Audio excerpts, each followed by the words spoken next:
Labour are having to pick up the pieces from just a terrible situation that you left them when it comes to housing and processing asylum seekers. And that was the findings, by the way, of the Home Affairs Select Committee report yesterday. So when we left office, you'll remember, after a lot of wrangling, after a lot of attempts to get legislation through the courts, we left the Rwanda plan, which would have acted as a major deterrent to people coming across the Channel because they would have been processed in the third country, which was Rwanda. And the first thing that the Prime Minister did, literally the first thing that he did on entering Downing Street, was to tear that up. And we're now seeing the consequences of that. You know, small, as you know, small boat crossings are now at their highest level ever because the gangs who are working on the continent can see that the government has no intention of solving the problem at source.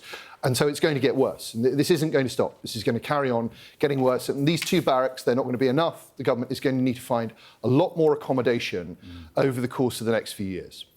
It's easy for you to say that now, isn't it? You had your chance. I mean, talking about them tearing up the Rwanda scheme, which cost hundreds of millions of pounds, and I think one person ended up being persuaded to go to Rwanda. You can't keep going on about that. So, well, we have to keep going on about it because, look, the first two times we tried to do it, it got stopped by the courts. It didn't work. And so Rishi Sunak had to go further.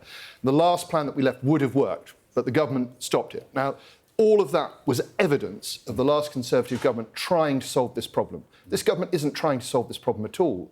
All this government is doing is accommodating thousands and thousands of people who have crossed the Channel illegally and they have absolutely no deterrent programme in place. And that's why it's going to get worse. So this is what you're seeing today, what's in the papers today is just the pilot one-in, one-out scheme with France, which of course has had its teething troubles with someone coming back. We all know that it's not one in, one out, is it? We all know that there are lots and lots and lots of people who come here and occasionally somebody goes back to France. It's not a deterrent. The key thing is that you have to have a deterrent programme. Without a deterrent programme, like the deterrent programme that they had in Australia, which ultimately was successful, discouraged lots of people from travelling illegally to Australia, the problem's going to get worse. Now, so if the government wants to come up with a different plan to Rwanda, we'd be very, very happy to see that, but it's not coming up with anything. There is no deterrent programme, and consequently, this will just carry on getting worse. The thing is, we're talking about this as if everybody who comes here should not be here, but a lot of these people are genuinely seeking asylum. Would you want to deter them?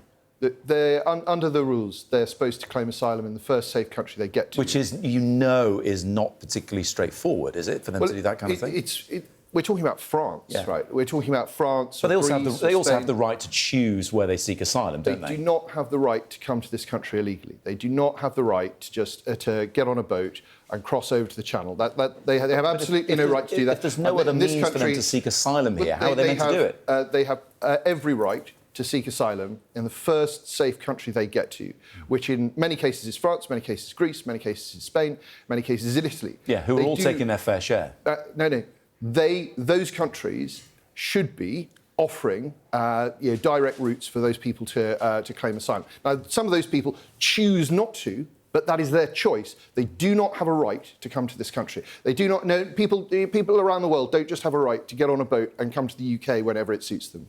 Are you saying that nobody should be claiming asylum here in the UK because they can't get here in the first place? There are strict rules about where people are supposed to claim asylum. Would you prefer nobody claims asylum here in the UK? I prefer only the people who are entitled to claim asylum. How are they meant to do that?